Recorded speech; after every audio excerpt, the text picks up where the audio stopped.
All right. Welcome, everyone, to the Age of Sigmar narrative show. I'm your host, Luke Danhammer, and unfortunately, I'm alone this week. My co-host, Andrew, is not feeling the greatest, so isn't able to step in this week.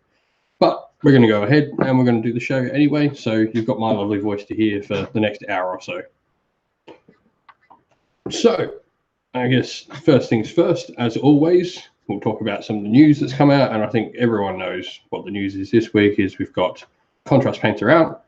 I myself have seen plenty of tutorials, but we're going to go ahead and we're going to do the show anyway. And that is the iPad turning on me. Sorry about that. So Contrast Painter out. I haven't had a personal chance to go see it. I've watched plenty of videos. I've been talking to lots of people about it throughout the community. And so excited to try and give it a go. Probably won't be something I'll try till a bit later. I've got some other things that need doing first. And obviously the big news is we've got the General's Handbook coming out on next Saturday. So that's going to be exciting for open match and narrative play. There seems to be quite a bit in there for everything. If you're into the match play sort of stuff, I did my opinions on all the point changes. They're on the channel. You can go see my opinions on all of the stuff there. I haven't done anything on the narrative stuff yet. I will be getting towards doing more content on the book throughout the week. But I think that's really all that's happened. Like, there's not been a lot of other releases. It's more just sort of this transitional period for the system into what is being dubbed Age of Sigmar 2.5. That's really all the news there is. There's not a lot of Black Library stuff. In fact, I haven't seen anything Black Library come out this week. No, we've got a bit coming. Looking forward to the new Gotrek and Gloomspite and all that sort of stuff.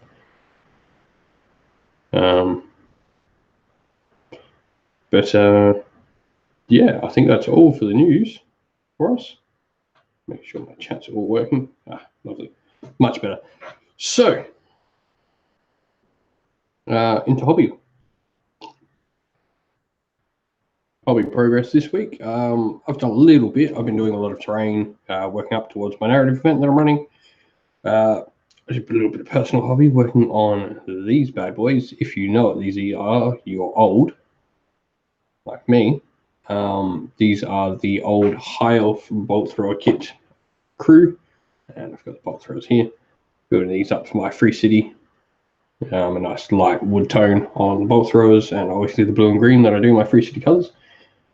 And then last but not least, working on the Tenebral Shard, or Tenebral Shard, however you say it. And then I finished, put her on the base and everything, Mistweaver Sai. With some nice little tufts there from Shadow Edge Miniatures. Really nice bunch of like flower and snow-covered grass and different grass tufts. Strongly recommend giving them a check out. But that's it for my hobby this week, really, and just painting up more and more terrain. So this week, what we're going to chat about, and the topic we've got this week, are free cities and Firestorm, and how to build a free city, what it is, and all that sort of jazz to do with that. And I think the first thing to discuss is, well, what is a free city? And so free cities are bastions of order amongst the mortal realms, these sort of pillars against the darkness and the dangers and the monstrosities that are the mortal realms that hold regular life in them. This is where you find the most populous amounts of regular humans, regular Dwarven, and regular elves. Your non-over-the-top races live in the free cities. That's not to say the over-the-top races like Caradron and Fire Slayers and Ideneth and all that sort of stuff don't live within the free cities, but the most populous people, and this is sort of like, is those older fantasy factions, and where I think the free cities really give you a lot of option to build an army with some old armies that you would have had from fantasy. like your Phoenix Temple, or all your split up High Elf factions, all your split up Dark Elf factions, your Empire, and all the associated things, your Dispossessed, etc. And so Free Cities stand as like these massive bastions of order where the regular Joe sort of lives in the Mortal Realms, and they can be really interesting in the since the average Joe lives in them. It's a story to tell is like the average Joe against the monsters and the seemingly endless array of enemies and scary things that wander the mortal realms. And so that brings us on to how these things came to be, because as we know, the Age of Sigmar started with the Realm Gate Wars. There were no cities like back in the Age of Myth. There were cities beyond counting and beyond recognition, and they were massive. And the newer free cities are big, but not quite to the extent they once were, maybe except a few. And so originally in the Realm Gate Wars, you had the Stormcast come down, and the gates of Azir were opened, and lightning cracked the skies, and all these people were, after the Stormcast had pushed back the tides of chaos and destruction and death and reclaimed lands of Sigmar, people began to come back into the realms and form these free cities, generally around storm keeps, which are the Stormcast keeps, and castles and bastions, sort of like knightly houses. And so the first thing to like really sort of think of, I guess, is that your Stormcast are very central to a lot of free cities, not all, but a lot. And so most free cities do have a garrison, 2 or even more of Stormcast within them. And I touched on it a little bit before, talking about like the size of free cities and how big these things are.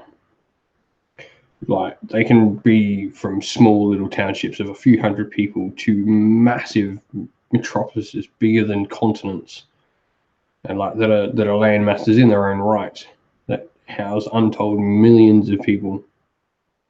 Ones such as like Hammerhall, which literally spans such a vast mass, and like even manages to span 2 realms through a realm gate that spits out on the other side into the realm of life and the realm of fire on both sides. So and so that's a little bit of background, a little bit of an idea of what a free city is. And so with that, the idea that we're trying to do today is how do we go about making your own free city. So there are some tools out there. Games Workshop actually produced a really great free city generator. You can go find it on Warhammer Community. Just type in Warhammer Community free city generator in Google and it'll come up for you. It's a really great tool, and it can lead you through all these steps without having to think of everything yourself. Or you can pick and choose and see a list and go, oh, I like that idea. I like this idea, combined with this idea. But that's a really great tool, and I really recommend if you want to do a free city with something, but you're not really sure how to, that's a great place to go have a look and get an idea of the sort of things that might in a free city. And so I'm going to take you through a few of those steps, or how I went about creating my own free city known as Halley Forge. I'll give you what I did in this particular thing, why I did it, and how you can use those things to build your own free city as well. And so, first of all, the first question I asked myself, and probably the most important when doing anything in Age of Sigmar narrative-wise, is what realm? Like, because that can govern so much of what your army is about.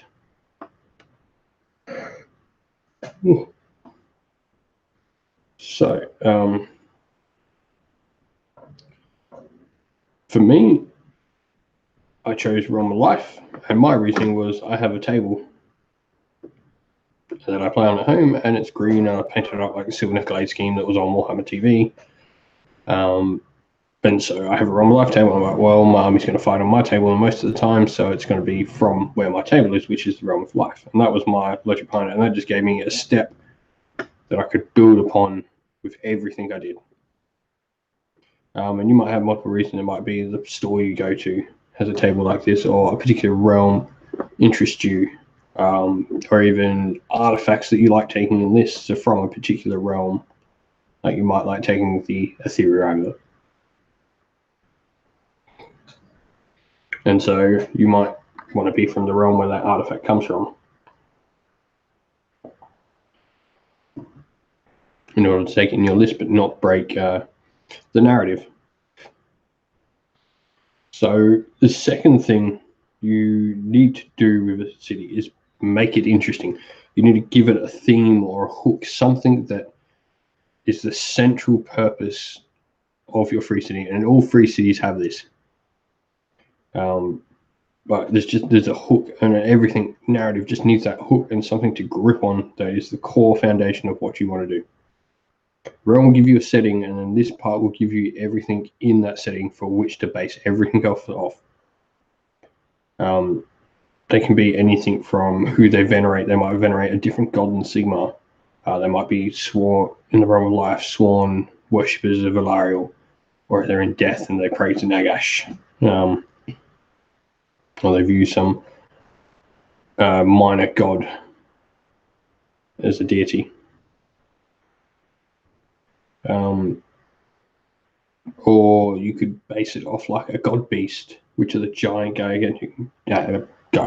gigantic monsters that wander the realms and are like massively powerful.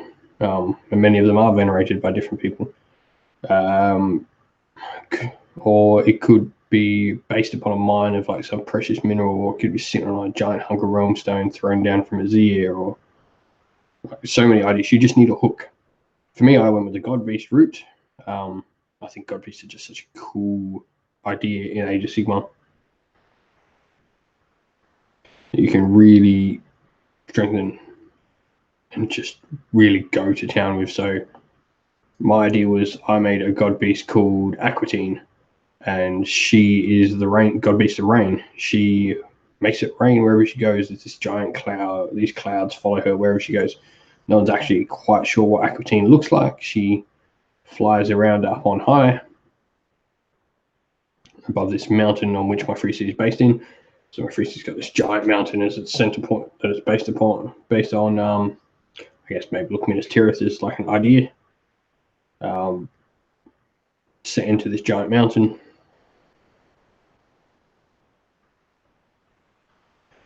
And so the city is constantly raining, and so it always rains in my city of Haliforge, always. But it's like that wasn't quite enough of a hook. Like, I've got the God Beast, but why the God Beast? Oh, the city rain. It's the rainy city. It needs a little bit more than that. So I made the thing when the waters of Aquatine pool in the mountain in these mountain springs. The magical energy, because it's a God Beast power that's bringing this rain constantly, turns into this magical water that weapons can be blessed in. And so all my free city has an abundance of magic, like powerful, magical, blessed weapons. And I've used this in games when playing. Oh, you what? No, for some reason. And my thing was like when I play my Stormcast, I always take the blessed weapons prayer. And there's other ones like if I can give rerolls to hits, it makes sense in my narrative of why this happens, as their weapons are being blessed. Well, the holy waters of Aquatine. And so that's the premise of my city, is that this rain god beast, and the rain makes weapons magically blessed and powerful. And so with that theme of the god beast, I then needed to sort of set the scene. And so and you need to set your scene within the realm. Where in the realm is it? Now I've got the hook and I've got the realm, and now I need to set the scene of the free city. And so you have to figure out where in the realm, what's it in, and like as I mentioned, a mountain, but it's also next to the ocean, and so it's like this pointed peninsula that has a mountain on the peninsula, and that's where my free city's set.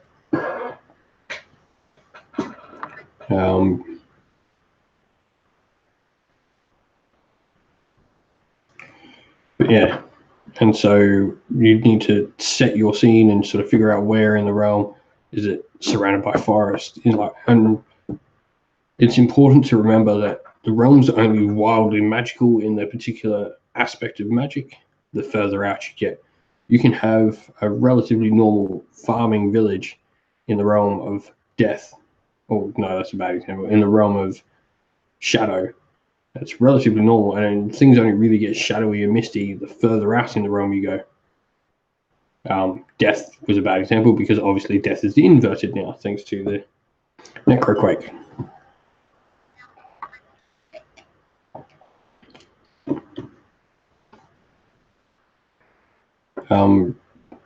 So once you've sort of set your scene, you can now start to fill your city.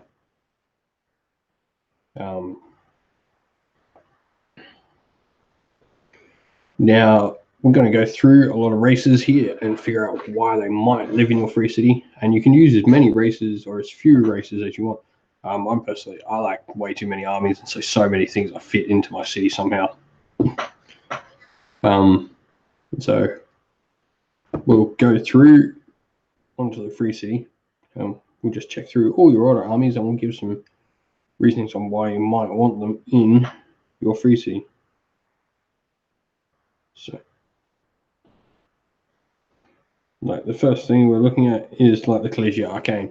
So these are human wizards. Now, humans, and so I think we'll look at humans in general here, like people. It's an interesting thing with humans, and it's noted in like quite a few publications on how free cities are made. Generally, it's the Azerites, so people from Azir that came to the realms that made these cities, and then they let the natives join them. It's and there's sort of this class war between the two. The Azerites see themselves as these highborn, noble, like we're better than you people, while the natives are sort of lower class and sort of struggling in the cities. Not always. Some natives rise to the top, but it's generally like a thing. And so you can use just this basis of how human society sees each other. And you've got the natives and the pilgrims from Azir effectively talking to each other, and how they interact in your city gives you this bit of narrative as well. And so things like Collegia Arcane devoted to Sigma, the free people in the free guild,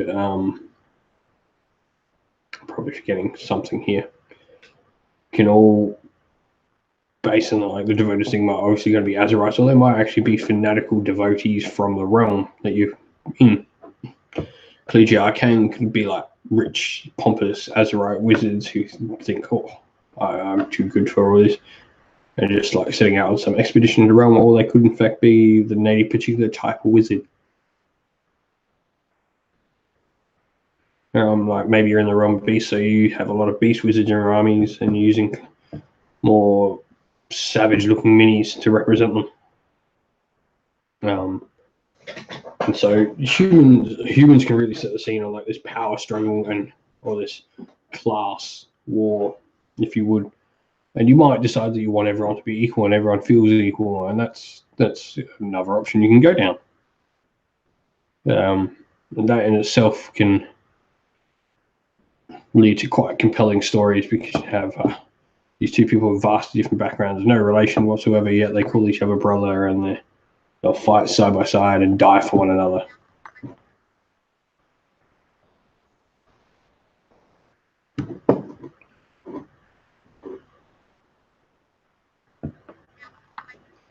And so that brings us to sort of the next faction, which is elves. And so we'll split elves into three main parts, which are what used to be dark elves. So your Daughters of Cain, your Shadow Blades, Darkened Commons, Scourge Privateers, Order Serpentis. Now, I think the Dark Elves actually, more than their High Elf cousins, the Dark Elf split sort of, the armies seem a little bit more fleshed out. So you got the Daughters of Cain, obviously these devotees of the god Cain, and so they're interesting to add in their own right, because you can just go, oh, we've got these temples within the city and no one likes going near them, or there's a particular area of the city no one goes because the Temple of Daughters of Cain is rumored to be there. It's all abandoned because no one wants to be near the bloodthirsty Daughters of Cain. Sorry.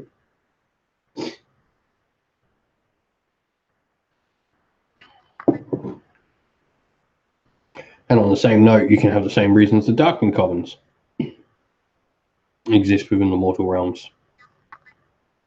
That these cults of elves enthralled by a sorceress do her bidding throughout and try and elevate her position of power within the free city.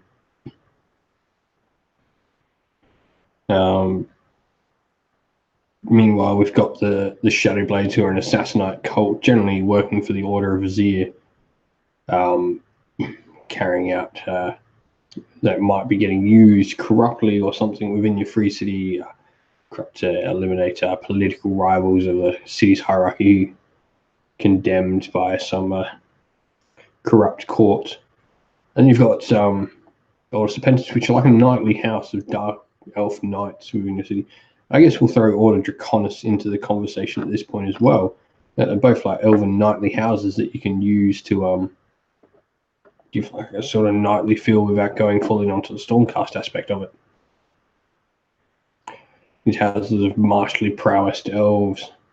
And then the last one of all the Dark Elf stuff is my personal favourite, Scourge Privateers. Pirates or Corsairs. And so they control your ports and raid out to sea. You couldn't have it in your port. Everyone has to pay homage or pay a tariff to the privateers to be allowed into the city, as the privateers barricaded out from anyone else. They don't want stealing their profits. Next thing and so the next lot of elves would be what used to be old high elves, and so there's some interesting ones here that Swiftwalk agents. They're sort of stand guard over the watchtowers and that surround your city, relay messages to watchtowers, and generally like the first line of defense of free city.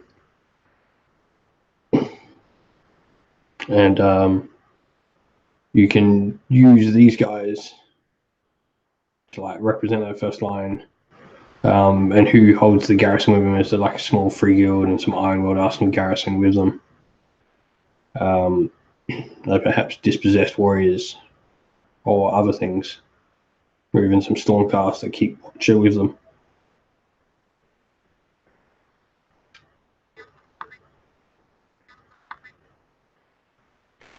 And the next thing, and then so that brings us on to like other types of elves. We've got the Eldritch Council, which are elven mages, and how do they interact? How do these elven mages potentially interact, I guess, with your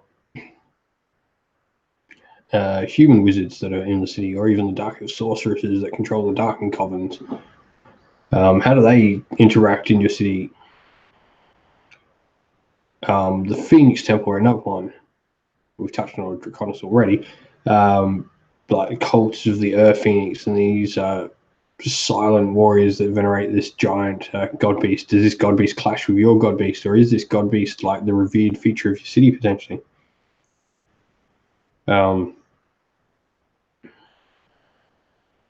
And then lastly, and this will probably lead into the other types of elves, are the sort of elves that live out in the wilds around your city. And we'll include Sylvaneth in this. They're sort of elfish. I mean, they're led by an elf. So that's your Lion Rangers, your Wanderers, and your Sylvaneth. And how do these forces around your free city act? Like, do they exist there? Do you have Sylvaneth, Lion Rangers, and Wanderers around your city? And so these can be things that explore your city, and this gives you, these particular factions give you, along with Swiftwalk agents probably as well, and your Scourge Privateers, give you a way to explore the outside the walls of your city. Because it's important to remember when making a free city that it's not just about what's inside the walls, it's what's outside them as well. Like, what is the surrounding of your city? What are you constantly defending from? Or what is your city famous for harvesting outside these walls and such? And then sort of our last of the big three is Dwarden. So dispossessed, fire slayers, and Caradron overlords.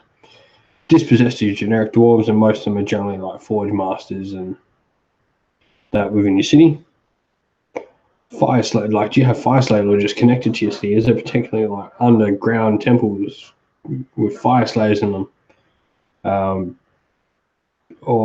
Caradron, do your Caradron have a trading code with your city or something of the ilk?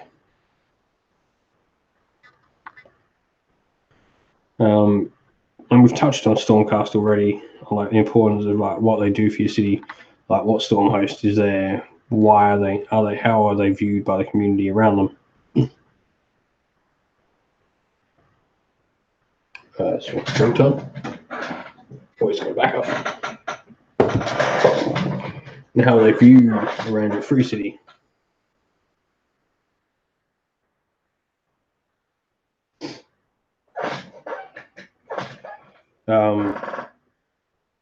So that can be another interesting one. And then we've got sort of, I guess,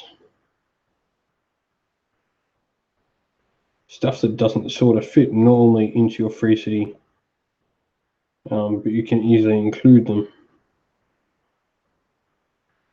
which are your Seraphon and your Ideneth. Now, I think the stuff to do with Lethis in Forbidden Power actually really included because Lethis sits on a giant lake, and underneath the lake there happens to be Ideneth. So this is an interesting way of including Ideneth. Do you have a body of water near your free city? Do they come up from it? And Seraphon, do you have some ancient ruins on the outskirts of your city, and do the Seraphon come from there? You can use these to sort of bring these two armies into your free city.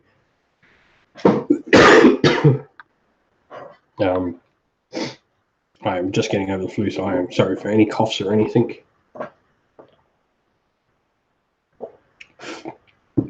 I'll just make it known that today's show won't be quite as long as normal.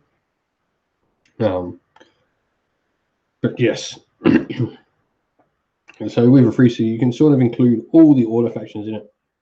And so I think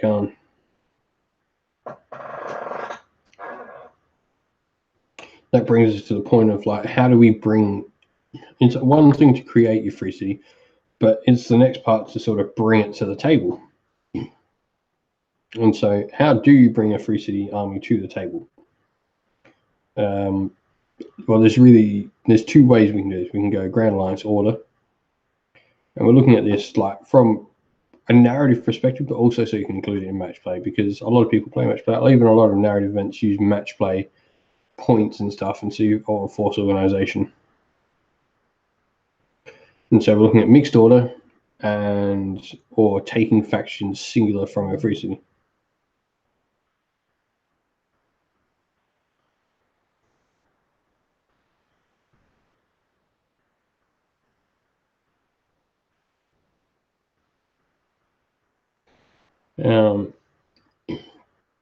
So the first is mixed order. How can we build mixed order? It's one thing to just go, oh, it's a narrative list, but you want to be able to play with the list. And so it's got to work to some degree. It can't just be a random assortment of units. But I think the great thing about mixed lists is a way you can tackle this is potentially something called power pairing. It's where you take a couple of units that work together and cover each other in their gaps. And so, but let's look at the narrative. For me, the narrative of a free city always centers around the storm host and the people in it. And so I have a set basic list of dudes I bring in every 2,000 point list I play with a mixed order for my free city, which is a couple of units: Liberators, Free Good Guard, Free Good Handgunners, Crossbows Archers, whichever variant, and a Free Good General. And then I add to that.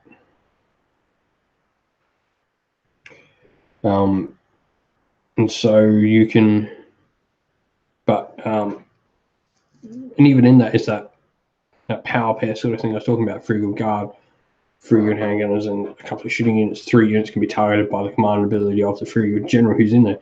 And so that little piece there works. And 2 units of Liberators. Liberators are just a good solid unit choice, and so they slot in nicely.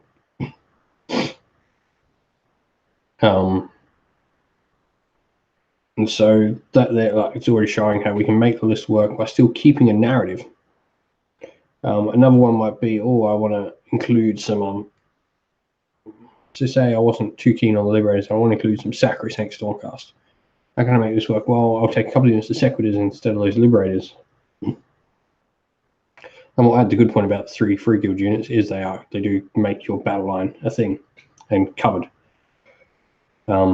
Take a couple of units of Sequitors, take a Lord Ordinator and a Stealth Star Ballista, and then maybe take some Ironworld Arsenal stuff too, because your Ordinator benefits all them, but then we're getting some more humans, or we can put some Dwarden in there, or even other war machines like some of the legacy war scrolls like bolt throwers and such.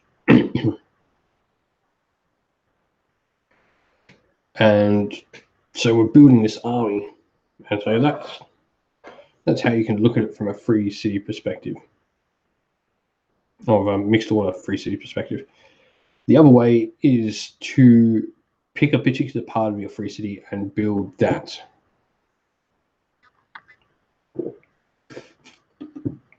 Now, I know Andrew's done this with his Order Serpentis army, that he's got quite an extensive amount of lore on. And when we go into free cities a little bit more, hopefully in a later show, I particularly want to get Andrew to really start talking about his own free city. You're about to see like the fluff he's built for this one particular faction within his free city, which is the Order Serpentis. And I've done the same for my Scourge Privateers within my own free city. Right down from my first game where I put the title on my Privateer of Stormbreaker. I played Stormcast in my first game ever with my Privateers and built his narrative up that, he's actually on the run, he's not. And so I've got that. Right, and the narrative of that. And so we built this one army, part of the free city, but it's just one faction. And you can do it. You can build a Daughters of Cain army to be from your free city. You can build a free guild army, free people, free guild, whatever. Or any of these particular factions to be a part of your army in a free city.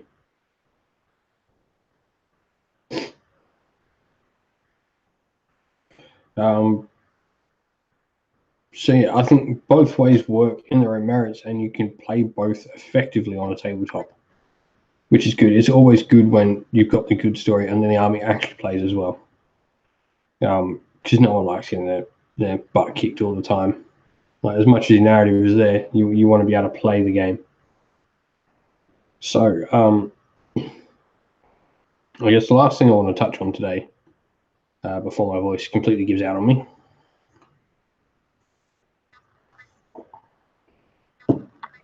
is a couple of notable free cities. I think the Firestorm campaign book's a great place to find some information on these. We'll go through a little bit on them, but I really recommend you go on Firestorm, and even Forbidden Power has some great stuff about a cool free city called Lethis. We talked a bit about Lethis in our last episode, so I won't go much into Lethis. As I mentioned, Lethis is on an island in the realm of death, centered on a lake, and a big part of the campaign for Forbidden Power, and so you can go back and see our Forbidden Power episode to really find out a bit more about Lethis. So Firestorm. Well, obviously Firestorm gives you a bit of information on Hammerhall, which is this giant free city that spans over 2 realms.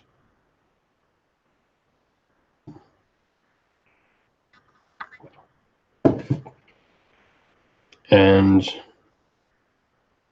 it's named after Stormcast. Now, this was another cool part of like a lot of the free cities being named after Stormcast chambers or people that helped found them. So Hammerhall is named after Vandus Hammerhand, the Hammers of Sigmar Lordsasson, the first to strike down.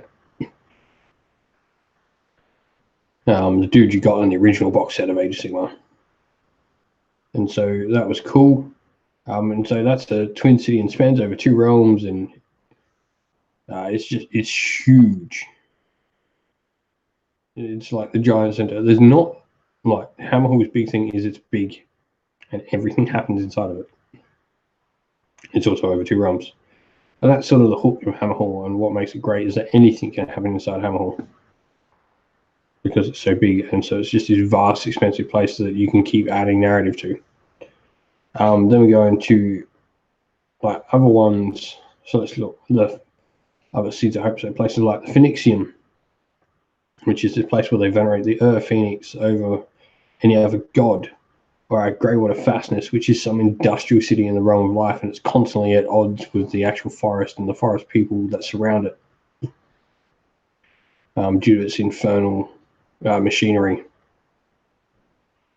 and ever developing landscape.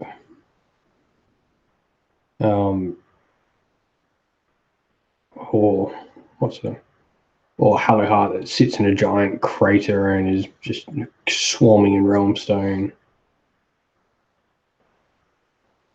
And so all these free cities just have something to them. Or you've got Excelsis, which is known as the City of Secrets, sits out in the realm of beasts, and has this giant shard of Azir realmstone sitting in it that people get effectively hallucination prophecies from. And so you've got all these great tools you can go have a look at to find out lots about the free cities. I think my voice is unfortunately giving out on me. Not been feeling great. That's all I really wanted to talk about today. Is let's get the basis, because unfortunately Andrew can't be here and we can't really extend too much. But now I think we've covered a basis, so that next show we do when we talk about free cities, we can really dive into them properly. And that will be hopefully should be in a fortnight.